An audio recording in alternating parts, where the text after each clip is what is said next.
Bonjour Mohamed. Juin. Qu'est-ce qu'il me raconte ce fou On furieux? commence par ça? Juin. Non, Si, si. surtout pas. Si, juin. Tu vas mettre des gens dans la sauce. Non, qui? J'ai mis... Là, j'ai mis tout le monde dans la sauce, là. Ah là, tu mets des grands problèmes sur la table. Là. T'arrives, problème. Voilà, bah, c'est la vie d'entrepreneur, l'entrepreneuriat, la vraie. Donc, juin 2024. Qu'est-ce qui se passe en juin 2024? Très bonne question. Ça se trouve, c'est même pas en juin. Hein. C'est peut-être les JO. C'est peut-être les JO qui arrivent en juin. Non, bah ouais, ouverture du temple. Ouais. Reporté. T'es les premiers. T'es là en train de donner des dates, en train de vendre du rêve. T'es les premiers quelle date, toi? Ouais, on va repasser des extraits de Mohamed 2 mois tranquille. Il n'y a pas de budget. De base, c'était un Il mois. n'y a pas de budget montage. Il n'y aura pas de travail. De base, c'était un mois.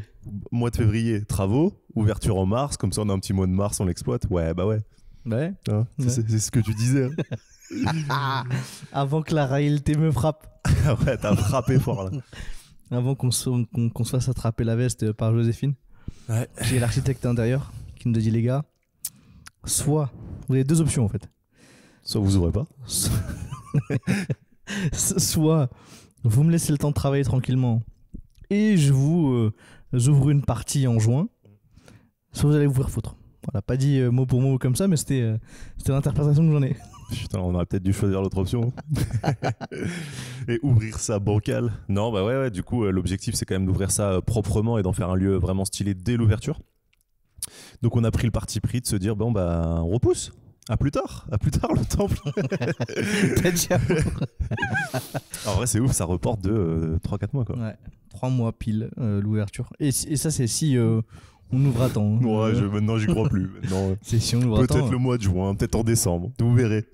Dans tous les cas, bon, en fait, on a récupéré des espaces, là, on a tout signé, on a tout récupéré, tout est assuré, tout est propre, tout est clean. Maintenant, c'est juste que, ouais, sur la partie design et ouverture de temple et travaux, évidemment que nous, on savait dans le fond qu'on n'allait pas ouvrir. en Face mars. caméra, comme ça, on dirait un message d'excuse. On s'excuse, le title. Les deux, ils sont en mode bon, bah désolé, on a merdé. Hein. Mais non, on n'a pas vraiment merdé. C'est pas vrai. C'est pas vrai. Quand tu regardes le plan là, comme ça, on dirait deux mecs qui sont en mode bon, bah Flo Modia arrête. Voilà, c'est la vidéo de Villebrequin, frérot, fin de la chaîne. Je te jure. Non, mais en fait, ce qu'on veut, c'est créer le temple, comme tu l'as dit, qu'il soit bien design, bien fort dès le début, et pas arriver sur une chose à moitié. Et en fait, avec les discussions qu'on a pu avoir avec Joséphine et une autre architecte, Lily. En plus, elle m'a donné sa carte, sa carte dans la poche. Lily, elle nous a dit, bah, écoutez les gars, si vous voulez vraiment ouvrir le temple comme vous voulez l'ouvrir, il faudra nous laisser plus de temps. Faudra avoir aussi plus de budget là-dessus. Deuxième point noir sur la table. On y vient juste après. Il faudra falloir augmenter un peu plus le budget si vous voulez ouvrir le temple. Et le temple, il va s'ouvrir en deux parties. Là, de ce qu'on a dans les papiers, c'est on ouvre d'abord la partie événementielle, donc là où il y a la scène, où il y a la partie vraiment événementielle. Et ensuite, on ouvrira la deuxième partie. Parce que sinon, Ça reporte encore plus la chose. Ouais, c'était un peu la stratégie de se dire ok, bon bah on se focalise sur un seul espace en termes de travaux, de préparation, même de réflexion, parce que là pour l'instant on est encore dans toute la phase réflexion de la décoration, ce qui se passe sur place, comment intégrer le matériel et tout. Donc en fait de se concentrer sur un seul espace qui est déjà bien grand, hein, un peu moins de 200 mètres carrés, bah, ça nous permet 191 mètres carrés. 12. 192, ah ouais, 9 de I en plus. Exactement, c'est pour ça que je l'oublie pas. Et ouais, du coup, en fait, de se focaliser là-dessus, se concentrer sur un seul espace, bah, ça nous permet d'aller plus vite et d'en ouvrir un, en tout cas, le plus rapidement possible, ce qui donne déjà juin. Donc, plutôt que de faire les deux et peut-être d'attendre quoi, fin d'année ou un truc comme ça, genre 6 mois, tu vois. Ouais, elle était plus sur l'idée de septembre. Sachant qu'il y avait les JO et que les JO, c'est une grosse galère pour la partie travaux, apparemment, de ce qui va arriver sur Paris. Donc, ouais, on s'est dit, ok, bon, bah, un seul espace, très vite, mais au moins très propre. Ça, c'était vraiment pas de compromis sur la qualité du lieu et tout ça. Donc là-dessus, je suis content. Maintenant, le mois de juin, ça fait un peu loin. Mais on a la chance de pouvoir continuer à faire des événements ici. Effectivement, on a le feu vert du J qui nous a dit les gars, vous pouvez continuer à utiliser le lieu ici jusqu'à l'ouverture du temple. Donc on va continuer à faire les événements ici. Donc là, actuellement, on est le 12 février, il me semble. Il n'y a pas de... Félicitations. Ouais, je connais la date. Il n'y a pas d'événement encore prévu sur le site internet. On va commencer à la remettre. Et du coup, là, on va pouvoir planifier sereinement tous les événements, en tout cas jusqu'à juin, et voir après ce qu'on en fait. Donc, si tu veux sponsoriser l'un des événements ou si tu as des idées, ouais, sponsoriser, parce que du coup, comme on l'a dit, le budget des travaux... Le cash. Le budget de travaux est beaucoup plus élevé que ce qu'on avait imaginé. Ouais, beaucoup plus élevé que ce qu'on avait imaginé, mais tout reste possible parce que justement on a la chance d'avoir des partenaires avec nous qui nous financent, qui font que on peut se permettre d'aller chercher un vrai décor et un vrai lieu, même si on n'avait pas le budget initialement, et c'est ce qu'on continue à faire, quoi. Plus de temps. C'est aussi l'avantage, c'est que là du coup du fait d'ouvrir déjà en 2 temps le lieu et déjà même la première partie un peu plus loin, ça nous laisse aussi le temps d'aller chercher des partenaires avec plus de temps, de préparer plus ça et de continuer à vendre des choses ici, dans le local du 10e, et continuer à faire tourner le business. Et en plus de ça, alors les coûts globaux sont plus élevés, mais vu qu'on divise en deux, encore une fois, ça divise aussi le coût qu'on devait sortir en un seul et one shot. Donc là, c'est pas mal. C'est plus cher que ce qu'on avait anticipé, mais du coup, ça redivise un peu parce que du coup, il faut être prêt que pour juin, que pour une salle. Ouais. Et même ça nous permet d'étalonner les paiements aussi pour les entrepreneurs et les gens qui travaillent dessus. De dire qu'en fait, on va envoyer les acomptes là en février, je pense à la fin du mois ou début mars, et ensuite on pourra renvoyer à la mi-chantier et renvoyer à la fin avec, comme tu l'as dit, qu'un seul bout à payer dans un premier temps. Ouais. Et ce qu'on est en train de faire également, c'est qu'on est en train de vendre des deals à l'année pour les partenaires. Donc c'est 50 000 € le ticket d'entrée minimum pour être partenaire du temple. Et en gros, les partenaires du temple bénéficient d'une visibilité complète tout au long de l'année du deal. En gros, c'est un deal sur 1 an qu'on vend à nos partenaires. Et ils ont une visibilité de partout, que ce soit sur le temple avec les différents écrans qu'on va mettre en place. Donc de la visibilité en présentiel et de la visibilité en ligne aussi. Parce qu'ils sont sur la bannière YouTube de Flomodia, ils seront dans les descriptions YouTube, ils seront présents dans les newsletters, dans toutes les newsletters qui sont en lien avec les événements. Donc en gros, il y a une grosse visibilité à aller chercher pour eux sur 1 an, en plus d'avoir la possibilité d'organiser chez nous des événements et qu'on puisse les aider justement à remplir les événements qui se passent, autant d'être proactifs sur leur communication. Ouais, grave, ça en vrai c'est... Oui, 50 000 €. C'est bon, j'ai déjà envoyé.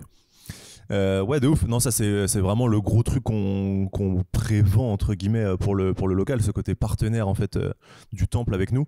Déjà parce que c'est aussi des gens qui nous font confiance très tôt dans l'aventure. Là, le lieu n'est pas encore sorti définitivement, on va dire. Il n'y a pas toute la déco qui est prête. En termes de projection et tout, c'est encore très jeune. Donc c'est aussi pour ça que 50K, c'est un budget. Mais mine de rien, ce qui est mis de l'autre côté, sur la table de notre côté, ça représente aussi un gros investissement. Sachant que nous, quand on vend des événements co-organisés, c'est à minima 18 000 € à investir pour la marque. Donc, Ouais, non, mais c'est une prise de confiance et un petit pari des partenaires. Donc c'est déjà très stylé d'en avoir plusieurs qui nous suivent, en plus des belles marques. On en disclosera certaines incessamment sous peu, dont certaines avec qui on a déjà bossé sur plusieurs événements. Donc ça aussi c'est cool, ça montre la confiance qu'on arrive à choper avec ces gens-là sur du long terme. Mais ouais, c'est vrai que mine de rien, là, le fait de l'avoir étalé sur un peu plus longtemps, on va avoir des éléments qui tombent, des plans, des projections, du 3D, AutoCAD, des choses comme ça qui aussi permettront aux futurs partenaires de se projeter encore plus dans ce qui va réellement se passer là-bas, tout en continuant de faire ce qu'on fait ici en fait, qui est déjà mine de rien un MVP de ce qu'on proposera dans le temple. C'est à plus petite échelle, avec moins d'événements évidemment, parce que c'est pas un lieu dédié spécialement à ça, mais ça montre déjà un petit peu l'ambiance qu'on crée, les gens qu'on ramène, le type de thématique qu'on aborde et tout ça, quoi. Donc ça c'est ouf. Hâte d'être en juin maintenant. De ouf, hâte d'être en juin, hâte de montrer justement ce temple, parce que justement nous on l'a dans la tête, on sait ce qu'on va en faire. Très compliqué de projeter les gens sur ce qu'on a envie de faire du moment qu'on n'a pas encore les designs, mais dès qu'on aura les maquettes et les designs. Ouais, le plan genre vraiment 3D du lieu, en mode à quoi ça ressemble, où sont les écrans, la scène, le décor, les couleurs et tout. Genre ça va être un déclencheur, je pense, d'opportunités de malade. Parce que là, c'est encore très flou pour beaucoup de personnes. Et en vrai, même pour nous, il y a encore une petite part d'ombre. Parce qu'on n'a pas non plus ces plans-là et tout. Donc, on comprend que ça soit plus flou pour des gens encore plus externes au projet. Ce qu'on fait avec les partenaires, c'est qu'on leur envoie des moodboards. Des Pinterest, gros. Donc, on est en train de closer des deals à 50K l'année. On envoie des moodboards Pinterest. Donc, évidemment qu'on les projette. Sur il y a un magnifique deck. Évidemment qu'il y a un magnifique deck, mais dans le deck il y a un moodboard Pinterest. Ouais, quand ils demandent à quoi ressemble le temple, on dit regarde, ça, en termes de projection visuelle, c'est là où ça reste encore très flou, quoi. Tout le reste, on sait ce qui va se passer, on connaît les espaces, on connaît 95% de tout ça. Le nombre de personnes qu'on est capable de faire venir, le lieu, les places assises, plein de choses. Mais c'est vrai que ok, d'accord, mais à quoi ça ressemble ? C'est un peu le truc où on est en mode attends un peu. Voilà, on a quelques idées, quelques sketchs, mais c'est vraiment le tout début, quoi. Donc ça, c'est les étapes, je pense, qui vont permettre d'aller chercher derrière plus de partenaires, prévendre des événements, commencer à co-organiser des trucs aussi, mine de rien. Et ça, normalement, on le reçoit d'ici... On a une première édition à la fin de la semaine, un truc assez simple, Et normalement, dans 2-3 semaines, on a un truc un peu plus complet. Ouais. 3 semaines, je crois qu'elle avait Parce dit. qu'il y a beaucoup de taf sur une partie aussi, sur la partie ERP, justement comment est-ce qu'on... parce que de base, nous, Flomodia, on n'a pas besoin d'être ERP. ERP, c'est établissement recevant du public. En gros, c'est une norme que les établissements qui sont ouverts au public doivent avoir. Mais en fait, nous, on est un peu dans une zone grise. Parce qu'en vrai, nous, tous les événements qui se font, c'est des événements qui sont sur liste, avec une inscription, avec une entrée qui est vérifiée. C'est pas tout le monde qui rentre et qui sort de l'espace. Donc potentiellement, nous, on peut esquiver ces conditions et ça nous ferait économiser pas mal de sous et pas mal de temps. De ouf. Ouais, parce que c'est beaucoup de contraintes, que ce soit électrique, sur des normes de porte, des choses comme ça. De nombre de toilettes, par exemple. Nombre de toilettes, il y a plein de petits détails auxquels on pense pas forcément, et il y a plusieurs niveaux même d'ERP. Parler des trucs établissements scolaires, resto, enfin bref, il y a pas mal de choses différentes. Et ça, c'est quelque chose auquel nous, on pourrait éviter. Alors après, c'est quand même intéressant de regarder ce qui se passe, parce que c'est anticiper, mine de rien, des trucs qui peuvent être cool de notre côté. Je sais plus, je crois qu'il parlait d'un extincteur dans chaque pièce, des choses comme ça. C'est des trucs, c'est mine de rien, toi tu les as, ça sécurise encore plus ton lieu, même si t'en as pas forcément besoin, quoi. Donc là, c'était un peu le truc qu'on regardait, genre, qu'est-ce qu'il y a dans l'ERP qu'on doit garder, qu'est-ce qu'on doit retirer de l'ERP, parce que c'est genre juste infaisable pour nous et que ça n'a pas de sens non plus. Parce qu'on n'est pas genre un musée ou un lieu où tu peux passer la porte et rentrer comme ça sans que personne regarde sans que tu aies été invité, en fait. C'est ça le truc. Donc ouais, l'ERP, j'avoue, ça c'était un gros truc aussi, un gros dilemme pour nous là, de se dire ok. Surtout que ce qui fait peur, c'est les délais aussi de l'ERP. Ouais. En fait, c'est ok. Si c'était se mettre en norme, mais il y a un gars qui passe au bout d'une semaine, qui vérifie, les gars, tout est bon. Ça encore, ça va, même si tu as le budget aussi à lâcher. Ouais. Mais là, c'est vraiment faut passer par des bureaux d'études, je sais pas quoi, qui doivent valider le dossier.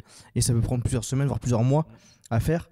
Il y avait aussi l'interrogation sur l'électricité sur place, qui est vraiment une grosse partie du chantier.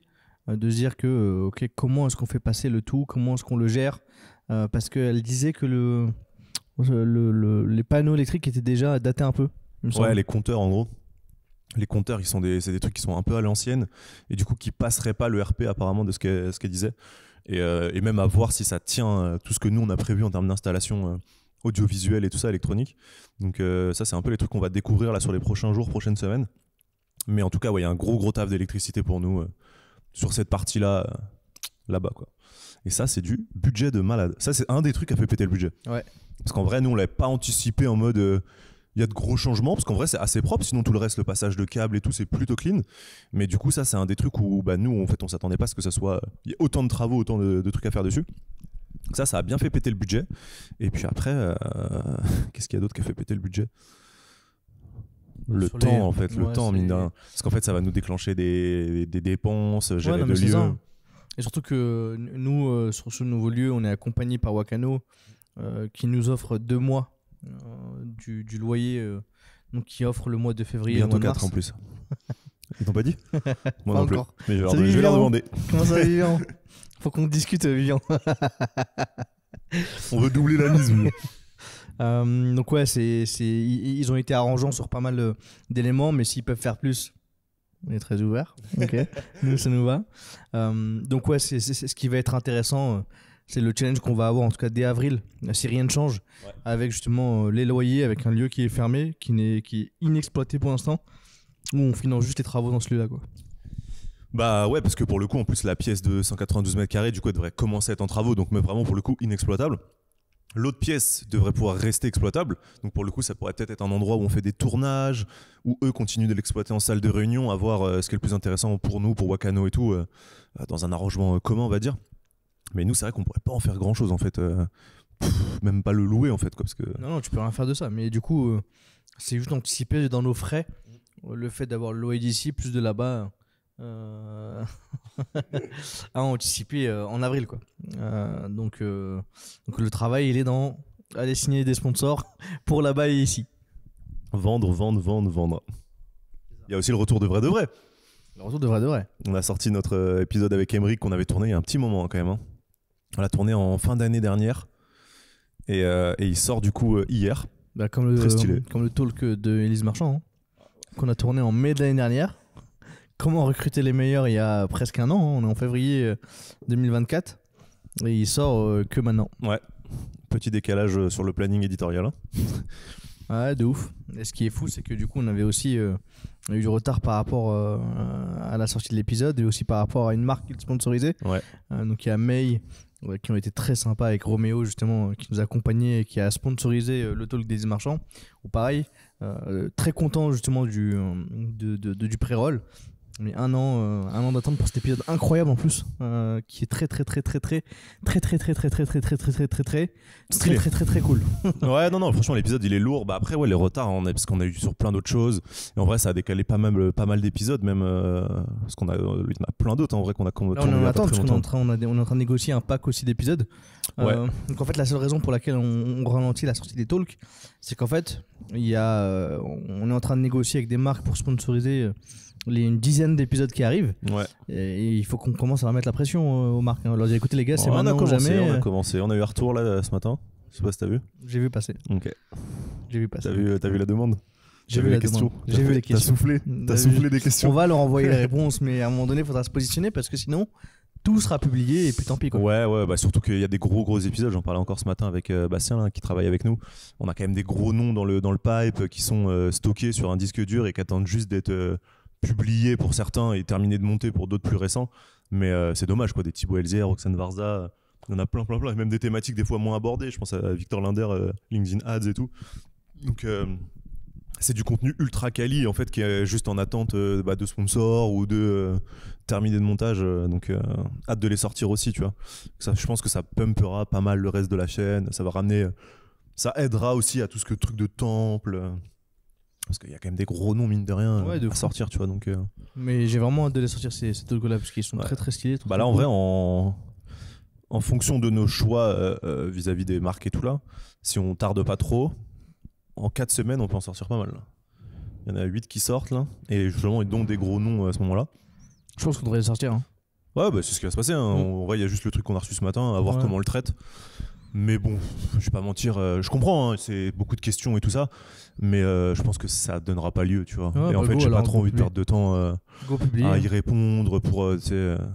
Je pense que c'est ça. Attendre les retours, etc. Ouais, tu vois, je pense que si ça avait intéressé de base, parce que là c'est moi qui relance pour ensuite avoir cette liste de questions-là. Bon, tu sens pas forcément l'intérêt de base et voilà, je peux comprendre que tu as envie de plus d'informations, mais du coup c'était pas l'option de ce pack. Le pack était justement à vendre très rapidement, du coup moins cher parce que. Surtout qu'il y avait toutes les options dans le deck. Ouais, j'ai l'impression qu'il y avait tous les chiffres dans le deck. Oui, pas tout, parce que tu vois, il a demandé des trucs par exemple sur des éléments précédents et tout ça. Mais bref, c'est normal, c'est pas grave. Mais du coup, ça va pas correspondre à cette offre-là. Et du coup, tout va sortir là. Franchement, en 4-5 semaines, là, on a tout qui sort quasiment. Donc voilà, si vous allez être spammé de talk et d'extraits. Ça, c'est cool. Ça fait plaisir. Ça, je valide. Ah, grave. Mine de rien, la chaîne, elle monte bien. Hein. Ouais, la chaîne FOMO Talk, ça monte très bien. Parce qu'on a énormément d'épisodes. Ouais, mais on a beaucoup d'épisodes, c'était des reposts. Donc il n'y a même pas eu ce buzz de, je sais pas, on va dire les 15-20 premiers talks au moins, qui n'ont pas eu cet effet de waouh, ok, c'est nouveau, tout, je peux cliquer. Et là, je pense que là, on a fait la connerie, c'est qu'on a repost sans. On aurait peut-être dû prendre le temps. Et évidemment, là, c'est avec le feedback d'avoir tout sorti. Ouais. Mais potentiellement les ressortir petit à petit en faisant des posts LinkedIn dessus. Bah, en fait, on peut toujours le faire. On peut toujours faire des posts LinkedIn. C'est vrai. Mais le truc, c'est que là, il fallait qu'on les sorte vite parce que du coup, il y a quand même, je crois, 16 ou 17 épisodes. Et du coup, c'était un peu, le temps, il aurait été incompressible, tu vois. Genre, il aurait fallu sortir 3 épisodes par semaine. Ah, je capte. Donc, non, ça nous a permis de recréer une base dessus. Au moins, là aussi, quand mine de rien, Putain. Quand on fait un post LinkedIn et que les gens arrivent dessus, ils ont de quoi consommer. Ils sont pas genre juste 4 vidéos, tu vois. Et puis des fois, ça, comme tu l'as dit, on pourrait faire des posts après, comme quand j'avais fait le post des masterclass à voir ce week-end. Ouais, exactement, de ouf. Ça a balancé. De ouf. Donc non, on va bien communiquer dessus, ça c'est lourd. Allez streamer et voir la vidéo de notre Emric vrai de vrai, très très lourde. Celle d'Élise Marchand également, comment recruter les meilleurs. Les prochains events, est-ce qu'on les fait en live? Bah normalement, potentiellement. Hein. Potentiellement, ça nous permettra de tester notre... Parce qu'il n'y a pas encore le membership, je pense, le prochain si. Bah non, je pense pas. Donc il y a moyen, par contre, il y a une mais ça peut donner goût. Ça peut donner goût, mais ça peut le faire que sur inscription. Pareil. Ouais. En gros, dire aux gens, inscrivez-vous, vous avez le lien du live. Ouais, exactement. Sinon, vous l'avez pas. Ouais, puis ça peut montrer à des gens, du coup, pas parisiens ou même quand même parisiens. Ah bah ok, je peux consommer ça comme ça, ok, ils prennent mes questions, ok, je vois ça. Et du coup, quand il y aura le membership, bah donner envie de prendre le membership pour ça, tu vois. Ce qui fait qu'on compte pas sur les sous du membership avant juin, quoi. En fait, c'est un lancement pour septembre. Sauf si on fait une prévente.